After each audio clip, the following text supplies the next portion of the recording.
Graças e paz, igreja. Vocês estão bem? Obrigado, bispo. Que bom, né? Jesus é bom. Abre a Bíblia de vocês no livro de Atos, no seu capítulo 2.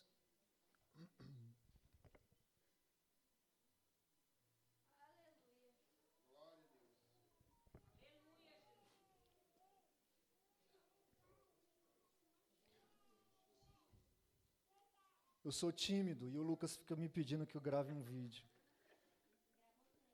Gravei mais de 3. Era um grave e apaga, um grave e apaga.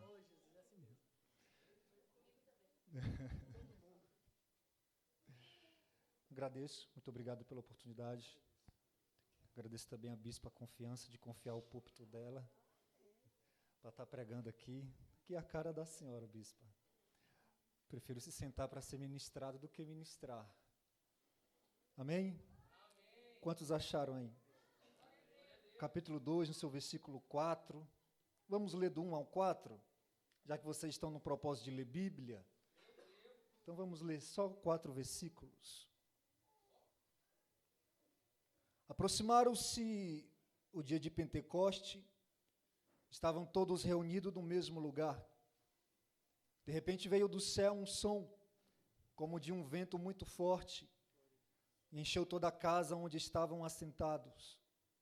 E viram línguas repartidas como que de fogo, as quais pousaram sobre cada um deles. Todos foram cheios do Espírito Santo e começaram a falar em outras línguas, conforme o Espírito Santo lhes concedia que falassem. Pode se assentar, irmãos, em nome de Jesus.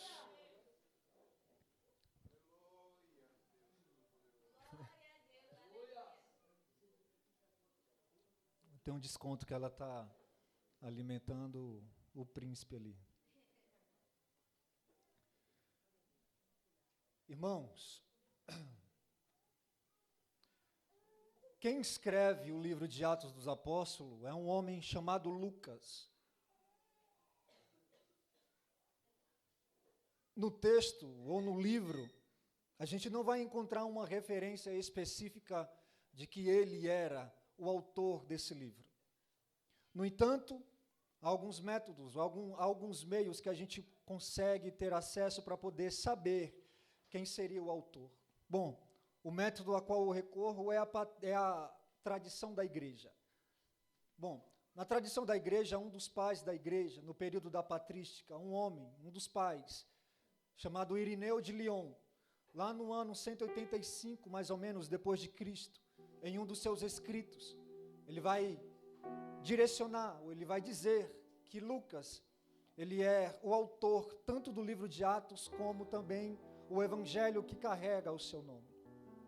Bom, Lucas, ele vai ter um propósito de escrever esse livro para poder falar, para poder explicar, para poder dizer como que se deu o início da igreja, ou como a igreja deu a sua continuidade logo após Cristo ter sido elevado aos céus. Lucas, ele vai escrever para um homem chamado Teófilo. Esse homem, ele fazia parte da alta aristocracia romana. Era um homem de peso, um homem conhecido, um homem da alta sociedade romana. Lucas, quando ele vai escrever a esse homem, Lucas, ele tem a intenção de explicar de que o evangelho não era uma ameaça ao Império Romano, até porque o Império Romano já havia passado por essas dores de cabeça, de alguns homens ter se levantado como alguns revoltosos. E a intenção de Lucas também é dizer para Teófilo, para que Teófilo viesse passar essa informação adiante de que poderiam ficar despreocupados, que o evangelho não era uma ramificação dos revoltosos. Em outras palavras, o evangelho não era uma ramificação do anarquismo, daquela filosofia de que diz, que não acredita ou que não aceita nenhum tipo de autoridade, quer seja ela civil, quer seja ela espiritual ou quer seja política. Eles fazem o que bem quiser. até do nosso meio evangélico, que há algumas pessoas que acreditam de que o evangelho faz parte dessa ramificação do anarquismo, e que não precisa de um pastor, que não precisa de uma liderança, que o pastor deles é somente Jesus. Mas Jesus, presta atenção no que eu estou dizendo, levantou pastores para poder apacentar a igreja. Que Paulo, na sua carta aos Romanos, no seu capítulo 13, ele vai dizer que toda autoridade foi constituída por Deus. Então toda autoridade que se encontra no seu posto, no seu cargo de exercer autoridade sobre a sociedade, é um posto a qual o próprio Deus constituiu. O ano em que Lucas escreve esse livro ainda é um pouco incerto, porque há quem diga de que Lucas escreveu no ano 61 ao ano 63. Alguns dizem de que ele escreveu antes da morte do apóstolo Paulo. Outros dizem que ele escreveu depois da morte de Paulo. A pergunta que se faz é, se ele escreveu esse livro de Atos depois da morte de Paulo, por que ele omitiu a morte de Paulo? Por que Lucas não relatou ou não escreveu como que se deu a morte dele, ou como foi que aconteceu tudo? Há quem diga de que Lucas escreveu esse livro depois do ano 70 depois de Cristo, mas a pergunta também que se levanta é, se Lucas escreveu depois do ano 70 depois de Cristo, por que ele isentou a destruição de Jerusalém que aconteceu no ano 70? Então, há quem crê, há quem diga, e eu fico nessa posição de que ele escreveu antes da morte de Paulo, antes do período 70 depois de Cristo. Até porque não há uma data certa, mais ou menos, do ano em que o apóstolo Paulo morreu. Há quem diga de que ele morreu no ano 64 depois de Cristo, outros dizem que foi no ano 67 depois de Cristo. Ainda é incerto. Mas Lucas, ele veio a falecer lá pelo ano 87, na Grécia. Ele foi enforcado e pendurado em uma árvore. Mas antes de morrer, ele deixou esses 2 tratados. O Evangelho, que carrega o seu nome, e o livro de Atos. Lucas, ele vai relatar a respeito do Espírito Santo. É nítido. Do primeiro capítulo ao último capítulo, de forma direta ou indireta, você vai ver o Espírito Santo agindo. E a forma que o Lucas vai falar do Espírito Santo não é do mesmo jeito que João vai falar a respeito do Espírito Santo, e tampouco é do mesmo jeito que o apóstolo Paulo vai falar do Espírito Santo. Porque quando João vai falar a respeito do Espírito Santo, lá no seu capítulo 14, ele vai dizer, nas palavras do próprio Cristo, de que o Espírito Santo viria, estaria com a igreja, e não somente estaria com a igreja, mas também como habitaria nela. Lucas vai retratar o Espírito Santo de que de fato ele veio, e não veio somente morar dentro da igreja, mas como veio também capacitar a igreja para servir a esse Senhor. Agora o apóstolo Paulo, ao falar a respeito do Espírito Santo, Romanos capítulo 8, ele vai tratar na forma de ser cheio do Espírito Santo, uma pessoa que é o ser. Então em João a gente vai ter a primeira característica que ele vai abordar, que é ter. Em Lucas a gente vai ter uma característica de que é fazer. E em Paulo a gente vai ter outra característica que é de ser uma pessoa cheia. Lucas ele vai dizer, ele vai dar a iniciativa no seu livro, vai escrever mais ou menos assim. Fiz o primeiro relato ao Teófilo acerca de tudo o que Jesus começou não só a fazer, mas também a ensinar. Até o dia em que foi elevado ao céu, depois de ter dado mandamentos pelo Espírito Santo aos apóstolos que escolhera, aos quais também depois de ter morrido, se apresentou vivo com muitas e incontestáveis provas, sendo visto por eles por um período de 40 dias. E falando a respeito do reino de Deus, e certa ocasião, estando com eles, comendo com eles, ordenou-lhes, palavras do Cristo aqui, não vos ausenteis de Jerusalém, mas esperai a promessa do Pai, a qual de mim ouvistes, Pois João batizou com água, mas vós sereis batizados com o Espírito Santo dentro de poucos dias.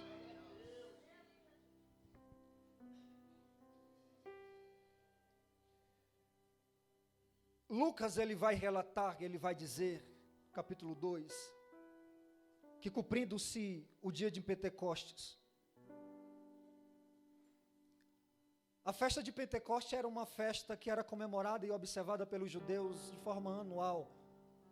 Independente de onde havia um judeu espalhado pela terra, ele saía de onde eles se encontravam e ia para Jerusalém para poder comemorar. Na tradição deles, dos hebreus, essa era uma festa que tinha o nome de a festa das semanas, ou a festa da colheita. Na nomenclatura é Shavuot, que era a festa das semanas. Era algo que o próprio Deus havia estabelecido, lá no livro do Êxodo, no livro do Levíticos, no livro de Deuteronômio. Deus vai falar de que, logo após a comemoração da Páscoa, que os judeus também observavam essa data, de que era a comemoração da libertação do povo do Egito, contava-se 50 dias logo após a Páscoa, contava-se 50 dias, ou 7 semanas. Então eles comemorariam essa festa que se diz Shavuot, ou a festa das semanas, que é 50 dias. No grego vai se dar o nome de Pentecostes, que é 50º. Então logo após, quando acontece esse período de 50 dias, acontece então o cumprimento de uma palavra, ou de uma profecia, a qual o próprio Cristo havia liberado sobre eles. Irmãos, Deus, ele é estrategista. Preste bem atenção. Deus, ele sabia de que todo o povo iria se reunir nessa data. Deus, ele sabia que os judeus iriam até a cidade de Jerusalém comemorar esse período. E Deus, sabendo disso, ele dá ordem aos discípulos: fiquem na cidade, até que do alto vocês sejam revestidos de poder. Porque Deus tinha a intenção de começar pelos de casa. E aqui que a espada começa a tocar no meu peito. Sabe aquela espada? A ponta da espada bate no bico do osso. Porque o próprio Deus vai direcionar aos apóstolos a começar a evangelização, a sua missão em Jerusalém, em casa, em Jerusalém, no meio do seu povo. Porque não teria como os apóstolos quererem sair para pregar o Senhor Jesus Cristo aos confins da terra, se eles não começassem a pregar o evangelho em casa, em Jerusalém. Não adiantaria muita coisa, irmão, já sair pegando um barco e sair indo para Roma. Não, precisaria começar em Jerusalém. Há um debate aí no meio acadêmico e que se levanta a pergunta: e aí, Israel errou ou Israel falhou em ser luz para as nações?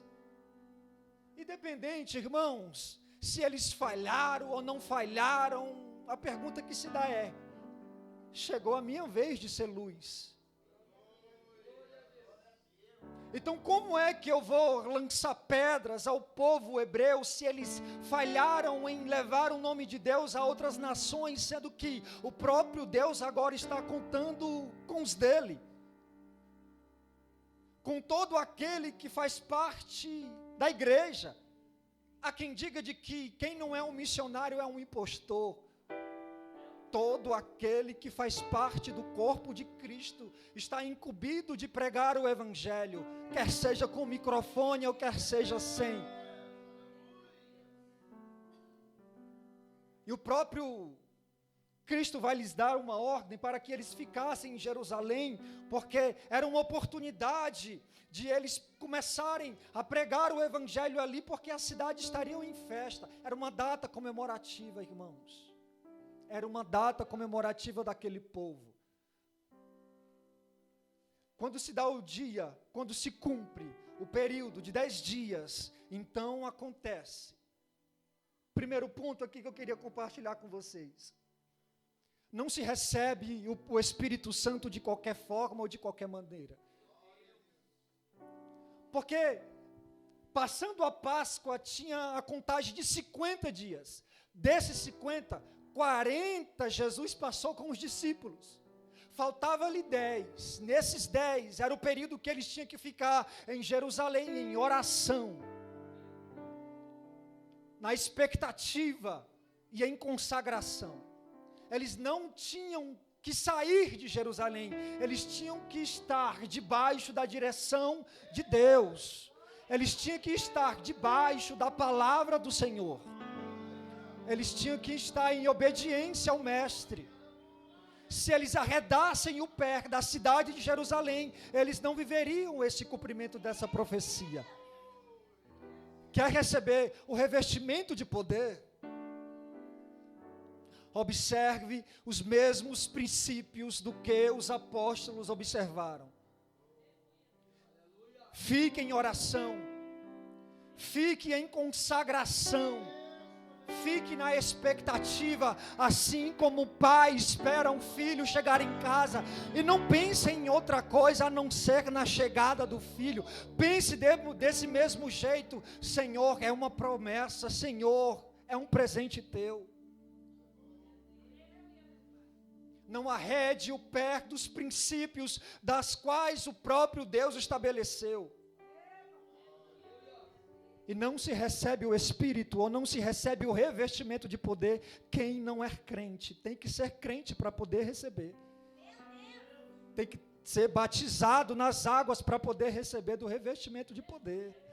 Tem que ter em comunhão com Cristo, tem que ter confessado ao Senhor como seu único e suficiente Salvador para receber do revestimento de poder.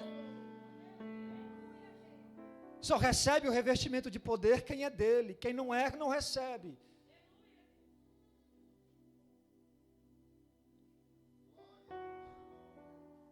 E há quem diga de que esses homens, tanto os apóstolos, principalmente como os 120 que se encontravam ali, eram homens iletrados, eram homens analfabetos. Não eram homens analfabetos, irmãos, eles eram indoutos. Indoutos quer dizer que eles não eram doutores, mas o básico, o princípio eles tinham. O ensino fundamental na nossa visão. Até porque todo judeu tinha que passar por todo esse processo de comparecer na sinagoga, de poder se apresentar de que decorou a Torá, ou se eles precisariam, ou se eles queriam seguir a vida acadêmica, ou até mesmo se eles iriam até um rabi para falar: Rabi, a partir de agora eu vou te seguir, a partir de agora eu vou estudar contigo. Ou até porque se eles fossem um certo aluno, que alguns rabis ou alguns mestres encontrassem certo grau de capacidade neles, eram os mestres quem iriam até eles e falavam: agora, me segue porque agora você vai aprender comigo. Mas Pedro não teve essa oportunidade de ser chamado por nenhum mestre da época. Mas Mateus não teve essa oportunidade de ser chamado por nem sequer Gamaliel. Não encontraram, os rabinos na época não encontraram nesses homens uma certa capacidade para poder seguir na vida acadêmica. Mas há um carpinteiro que sabe endireitar quem nasceu torto, que sabe ver com potencial e acredita naqueles que a sociedade não acredita. E foi o próprio Rabi, esse carpinteiro, que chegou para Pedro e falou: ei, segue-me porque eu te farei pescadores de homens. O Rabi, o carpinteiro que endireita quem é torto.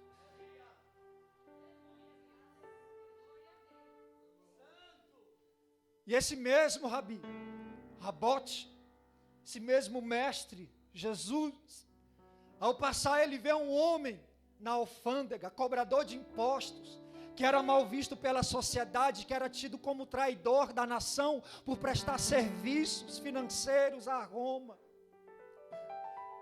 Enquanto Mateus ouvia dos judeus: ó, seu traidor, traiu o povo judeu, você traiu a sua família. Mas quando ele se encontra com esse mestre, ele fala: segue-me. que eu vou te endireitar, que eu vou te aprumar, você vai aprender comigo. Esse mesmo Rabi encontrou Simão, o Zelote. Esse mesmo Rabi encontrou João. Esse mesmo Rabi também encontrou a mim, encontrou a você. E falou: segue-me.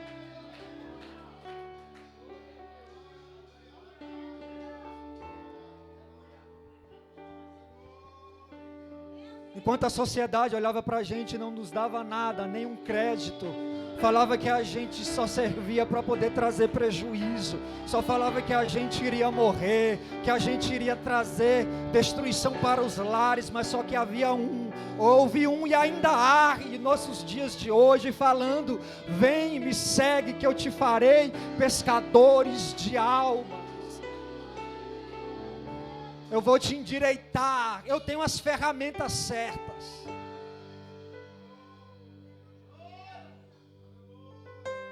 E dói, não dói, irmãos, quando ele está usando a ferramenta? Porque ele é carpinteiro, ele sabe aprumar.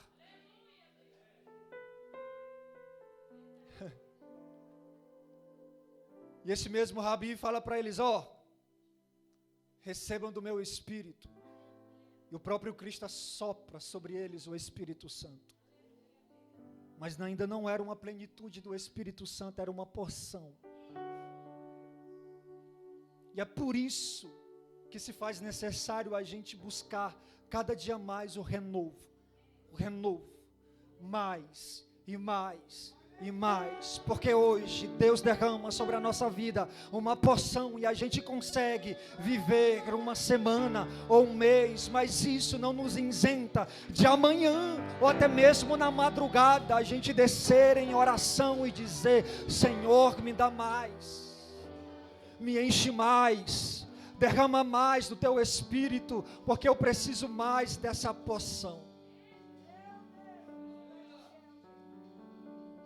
Quando chegou no dia de Pentecostes, eles, não sei se eles estavam assentados, não sei se eles estavam em pé, mas eles estavam num cenáculo, uma casa que era da mãe de João Marcos, creio eu.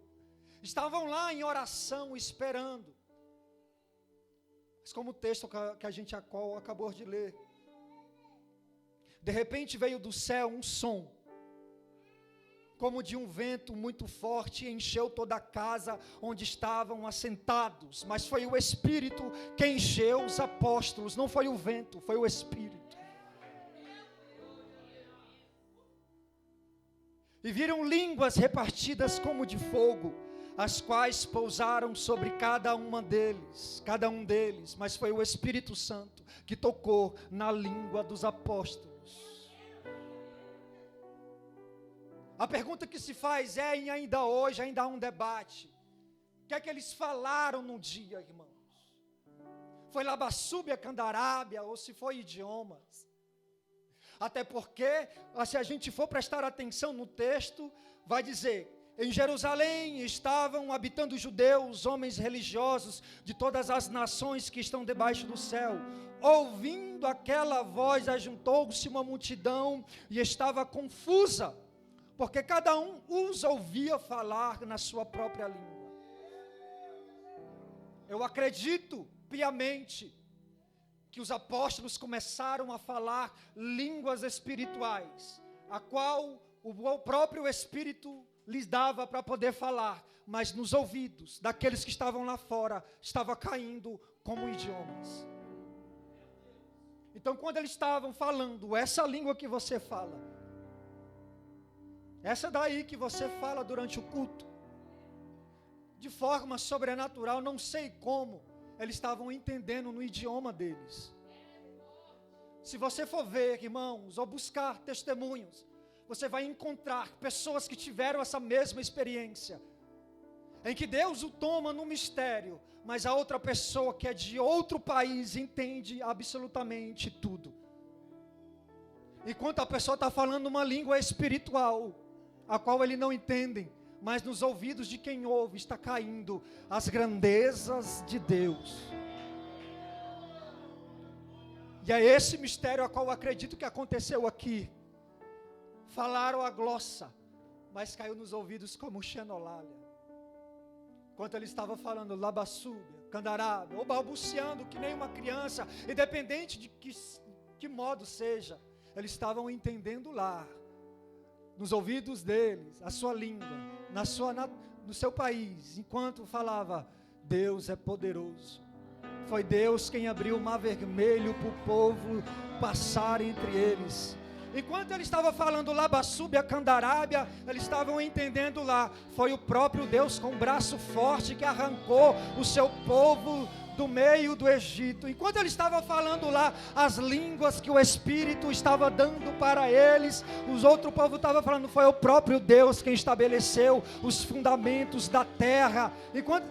Irmãos, eu fico imaginando agora, enquanto aquela sociedade estavam escrachando aquela mulher prostituta, a qual o próprio Cristo expulsou 7 demônios delas, lá no tabernáculo, ela estava lá dentro sendo labassúbia, candarábia, sendo purificada pelo Mestre, sendo cheia do Espírito e sendo uma testemunha fiel de tudo aquilo que ela viveu.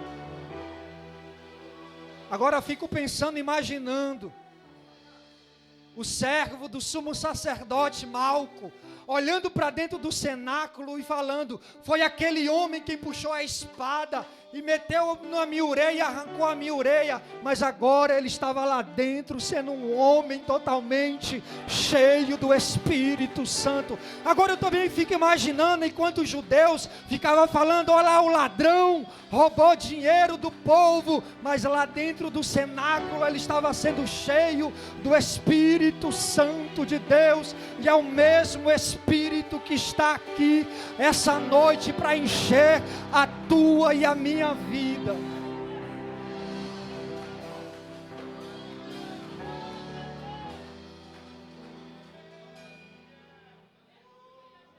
Olha lá, os filhos dos trovão queriam invocar fogo do céu para matar um certo tipo de gente. Agora eles estavam lá dentro, sendo cheios do Espírito Santo, para testemunhar do poder de Deus e falar do Cristo vivo.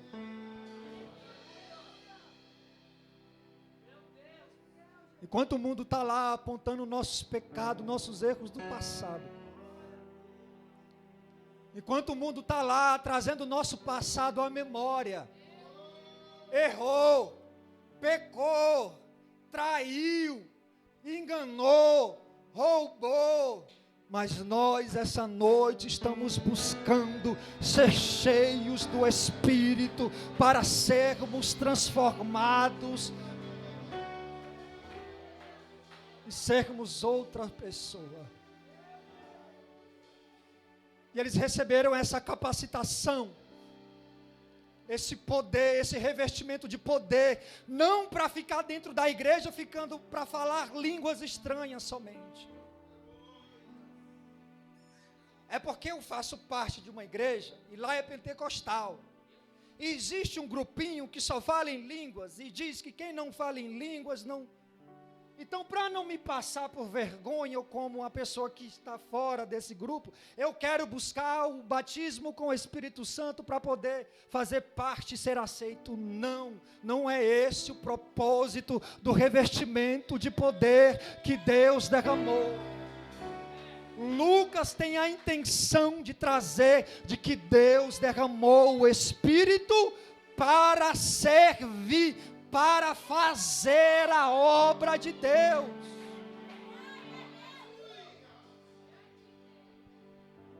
Então, se você está buscando o batismo ou falar em língua somente para poder ser aceito na igreja, está buscando com a intenção errada. Para que buscar o revestimento de poder e para que falar em línguas estranhas? Só para ficar na igreja? É só isso?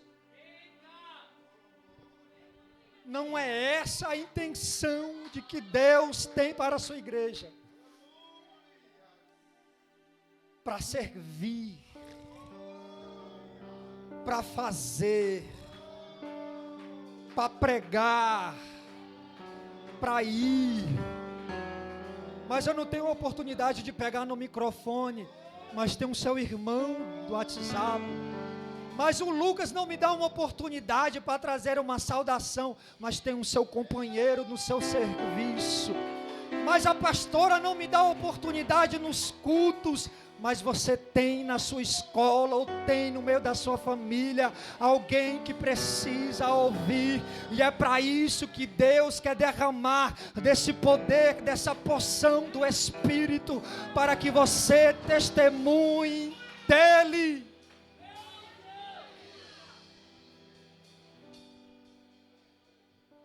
Cuidado antes de jogar pedra na nação de Israel para dizer que eles falharam em ser a luz do mundo, para trazer as demais nações ao conhecimento de Deus e trazer para que as outras nações viessem ter o conhecimento do Deus eterno e único, e que eles viessem a se converter a Ele. Cuidado, porque já foi lido aqui e bateu totalmente com o que eu já ia dizer.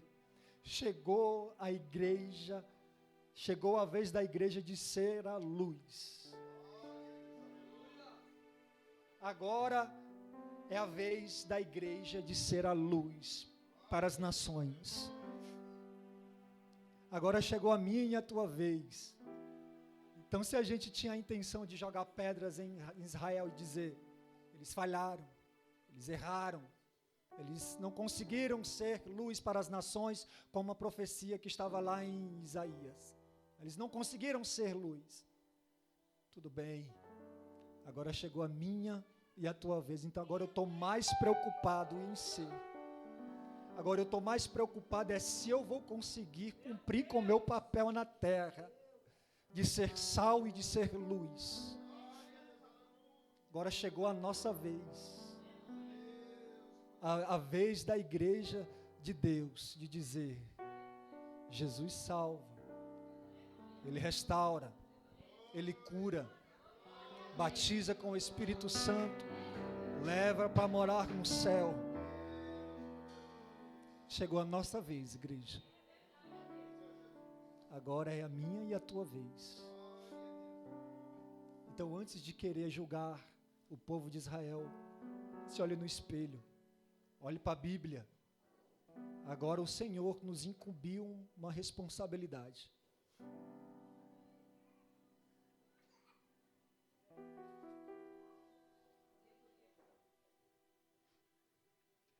E tem muitas pessoas que acham de que porque não tem um ministério reconhecido, ou sua foto não está nos cartazes, acham de que Deus não a pode usar. Provavelmente Lucas escreveu esse livro aqui, ele estando em Roma. Roma, o evangelho chegou em Roma, irmãos. O evangelho saiu de Samaria, passou pela Judéia, passou pela Judéia, Samaria, e está indo aos confins da terra, e chegou a Roma. O evangelho chegou a Roma. Não foi à toa de que o próprio apóstolo Paulo escreveu uma carta aos romanos. A pergunta que se faz é, quem fundou a igreja em Roma? Foi Pedro? Foi Paulo? Nenhum e nem outro, e até mesmo nenhum dos demais apóstolos. Sabe quem foi que fundou a igreja em Roma? Quem levou o evangelho até Roma? Os anônimos.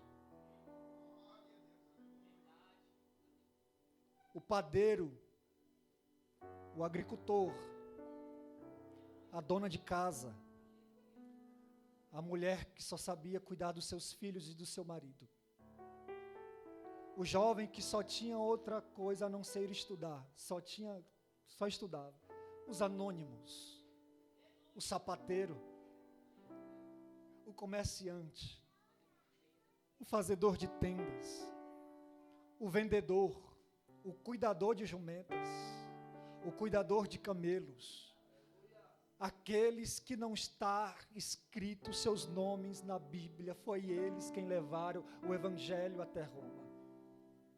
Há quem diga de que é uma opção, é uma linha mais aceita no meio acadêmico, de que as pessoas que estavam nessa festa do dia de Pentecostes, a qual se encontra aqui, Eu vou até ler para não ficar nas minhas palavras.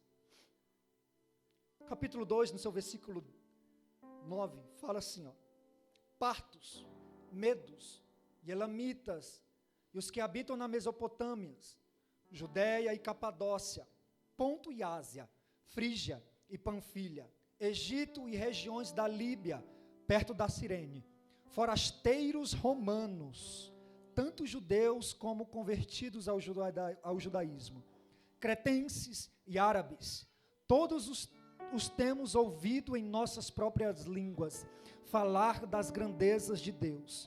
Todos se maravilhavam e estavam perplexos, perguntando uns aos outros: que queres tu dizer? Outros, porém, zombando, diziam: estão embriagados. Jerusalém está em festa. Quer seja prosélito, prosélito é todo aquele que se converteu ao judaísmo, quer seja judeu, independente de onde eles se encontravam, independente do lugar, do país, eles iam para Jerusalém. Quando o período das festas ou da festa acabavam, eles tinham que retornar para suas casas. Então essas pessoas que estavam lá, e que muito possivelmente alguns que moravam em Roma, fizeram parte desse grupo que aceitaram da pregação de Pedro a Jesus Cristo, esses 3.000, muito provavelmente, quem morava lá em Roma, voltou para Roma, e voltou pregando a respeito do Senhor. E o seu nome não está escrito na Bíblia, mas eles fizeram um excelente trabalho. Os seus nomes não estão aqui escritos, mas eles fizeram um trabalho formidável. Então, o simples fato de muitas das vezes eu ou você não pegar no microfone não é motivo da gente negligenciar a pregação do Evangelho. Porque a gente pode alcançar certos lugares em que se a gente tivesse com o microfone na mão, não alcançaria. Você sabia que Deus pode falar assim: desce de casa, vai para a praça e fique sentado no banco, que daqui a pouco eu te falo o que é que você vai fazer. De repente você está lá, você começa a obedecer a voz do Espírito. Aí você está lá: tá, Senhor, eu saí da minha casa para fazer o que aqui? Fica aí. Nesse frio ainda mais, né? Fica aí. Aí de repente começa a chegar algumas pessoas perto de você. Mas só que uma pessoa em específico te chama a atenção. Aí o Espírito Santo começa a sussurrar no teu espírito: é esse aí, ó. Mas Senhor, eu não conheço. É esse aí, ó. Senhor, ele não me conhece, eu não estou no cartaz. É esse aí, ó. Senhor, eu não tenho oportunidade na igreja. Quero saber se você tem oportunidade na igreja. Quero saber se você vai obedecer o que eu estou te falando. Prega para esse aí, ó. Prega para o morador de rua. Prega para esse aí. Aí quando você começa a pregar, irmão, alguns mistérios acontecem. Quando você vai ver, Deus desce. Deus toca naquele coração. E muitas das vezes Deus é capaz, preste atenção, vou falar isso, que não que seja um padrão, estou falando isso como algo pessoal que acontece na minha vida, aconteceu.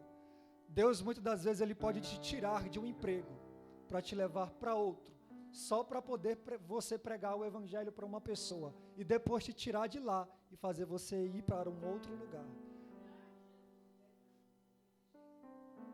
Mas eu não pego no microfone. E Deus está preocupado com isso não, filho. Deus está preocupado se a gente vai obedecer a voz do Espírito para poder pregar e falar a respeito de Jesus. Mas não é para isso que eu pedi o revestimento de poder. Eu pedi o revestimento de poder para poder sapatear, para poder falar em línguas estranhas. Você vai falar, você vai sapatear no momento certo, mas agora o que importa é obedecer e fazer o serviço.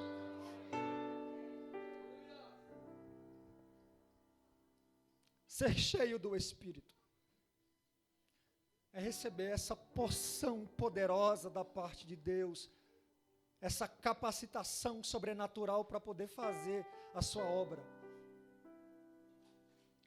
Não é estranho de que muitos de nós, e muitas das vezes, deixa de fazer a obra de Deus porque estamos fracos. E quando a fraqueza bate, a gente acha que é muitas coisas, mas não se presta atenção de que é a falta de poder do Senhor. Essa falta da porção do Espírito, dessa porção do poder, dessa porção da virtude do Senhor, que a gente precisa para poder se colocar de pé e para poder voltar a fazer e pôr a mão na seara novamente. Sabe por quê? Isso eu aprendi não muito distante, por esses dias. Porque a gente acha de que Deus quer a gente só no trabalho, e a gente começa a negligenciar com a vida. A gente acaba se tornando o estrado daquilo que a gente prega. A gente começa a ser um produto apenas. A gente começa a negligenciar a nossa vida com Deus. Achando de que, não, Deus está vendo, eu estou fazendo a obra dele, mas eu não estou tendo oportunidade para orar, eu estou fazendo, Deus está vendo. Lógico que Deus está vendo. E se a gente não parar para restaurar a nossa vida, a gente não vai dar continuidade no trabalho. Sabe por quê? Vida com Deus precede trabalho para Deus. E é por isso que nós, muitas das vezes, não conseguimos mais trabalhar para o Senhor, porque estamos negligenciando a nossa vida com Ele, a vida de oração com Ele. Estamos negligenciando isso, estamos mais fazendo e mais preocupados em fazer do que ser. Você acha que eu consigo levantar 100 quilos no supino? Lógico que não. Porque me falta força. Usando essa simbologia, na seara. A gente não vai conseguir exercer a seara fraca. A gente não vai conseguir exercer o serviço do Senhor fracos, raquíticos, se nós continuarmos negligenciando a vida. Colocar o trabalho na frente da vida. Conselho a qual eu tomei para mim: se o trabalho está tomando muito mais tempo do que a vida, comece a administrar melhor. Não precisamos abrir mão, precisamos aprender a administrar o nosso tempo, para não abrir mão do trabalho e mesmo assim continuar tendo a nossa vida com Deus. Ponha isso na cabeça: vida com Ele precede trabalho para Ele. E esses homens só tiveram esse poder, esse revestimento para poder levar o Evangelho à Judeia, à Samaria, porque eles passaram tempo em oração. Porque eles passaram tempo com Ele. Tenta fazer a obra de Deus fraco. Tenta ou queira fazer a obra de Deus sem forças. Você vai ser a primeira pessoa a ligar para o teu pastor ou para a bispa. Bispa, ora por mim. Estou fraco. Aí ela vai perguntar: como é que está a tua vida? Está orando? Não estou. Então está aí já. Resolveu o problema. Precisamos restaurar a nossa vida para poder trabalhar. Precisamos buscar do Senhor essa força para poder exercer a seara com mais vigor. E a pregação daquele homem que negou ao Senhor Jesus para uma simples serva foi o mesmo homem que se colocou de pé para pregar para mais de 3.000 pessoas de forma poderosa e intrépida. Porque ele estava capacitado pelo Espírito para poder fazer isso. Se negligenciarmos a vida, talvez nós teremos o mesmo episódio do que Pedro. Conheço não, esse aí não. Mas se a gente exercer voltar a restaurar a nossa vida, a gente vai ter a força do Senhor para poder fazer o que Ele quer que a gente faça.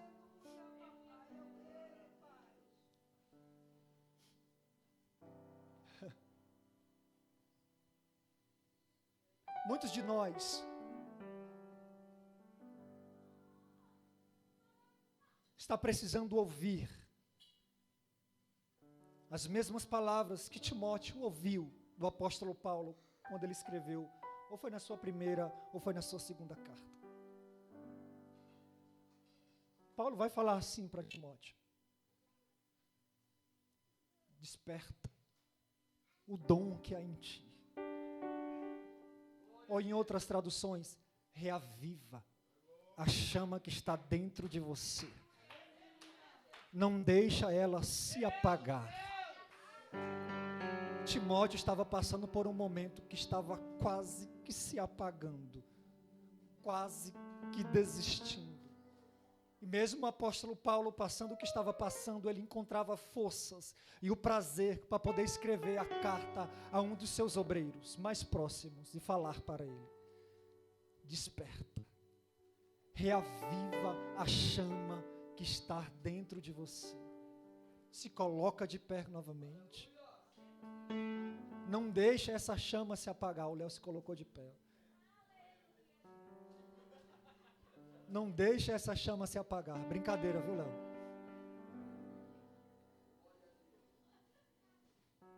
Precisamos.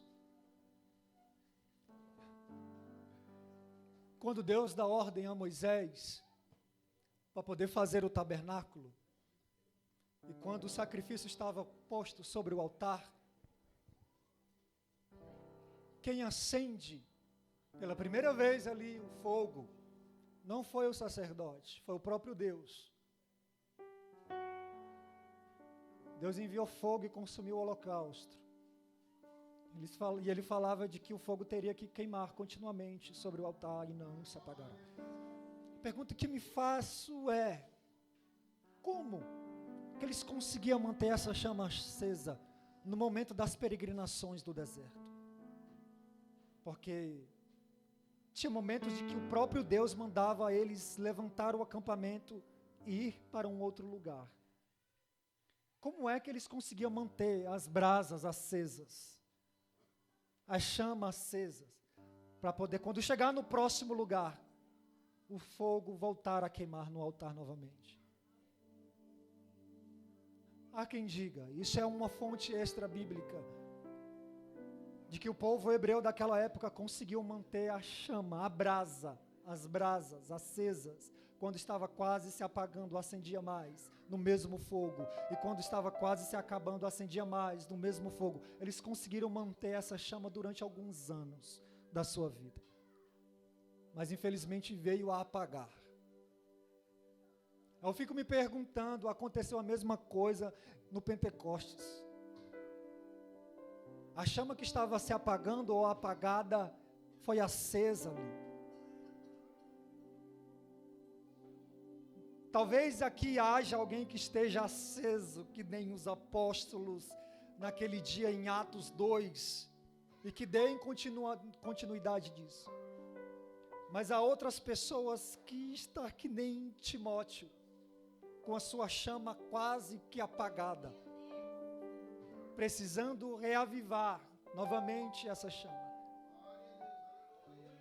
E o conselho que eu te dou é o mesmo que a palavra de Deus me aconselha: volte para lugar de oração. A mesma que a palavra de Deus me exorta: volte a restaurar a sua vida com Deus. É a mesma que a palavra de Deus vem sempre martirizando ao meu coração. É o conselho que eu recebi da palavra, é o mesmo que eu passo para vocês. Precisamos voltar a colocar lenha no altar novamente. É uma obrigação nossa. É uma obrigação nossa.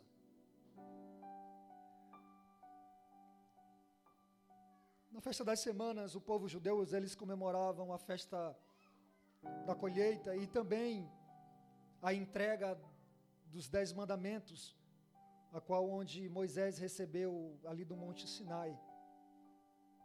Mas o que me pega e que me acha interessante também aqui, nesse livro, é de que Deus também, irmãos, faz uma aliança, uma nova aliança, na pessoa de Jesus Cristo, em um monte. Sabe qual que é? O Monte Moriá, onde a cidade de Jerusalém está edificada e o templo de Salomão está edificado. A cidade de Jerusalém foi construída em um monte. E do mesmo modo que Deus fez uma primeira aliança com seu povo no Monte Sinai, Ele faz uma segunda aliança ali no Monte Moriá com a tua igreja. E nós somos a luz para as nações, para poder levar essa outra aliança que o Senhor faz. Essa nova aliança. O Senhor não tem preferidos. O Senhor não quer salvar só judeus. O Senhor quer salvar, quer seja judeu, quer seja grego, quer seja egípcio, quer seja árabe, quer seja brasileiro, quer seja chinês, quer seja japonês, quer seja boliviano, quer seja venezuelano, quer seja angolano ou africano. Essa aliança está aberta para todos que queiram aceitar, mas tem que passar pela cruz, tem que passar por Jesus.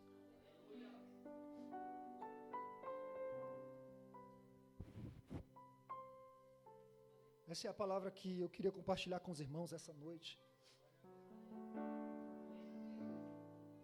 De que os céus têm poder para derramar na nossa vida. Mas saiba o propósito desse poder. O Senhor conta contigo na seara dele. O Senhor conta comigo na seara dele. O Senhor conta com a sua igreja para ser luz nessa terra. Agora chegou a nossa vez. Muito obrigado pela oportunidade. Muito obrigado pela paciência de cada um de vocês por me ouvirem. E que Deus abençoe a vida de cada um em nome de Jesus.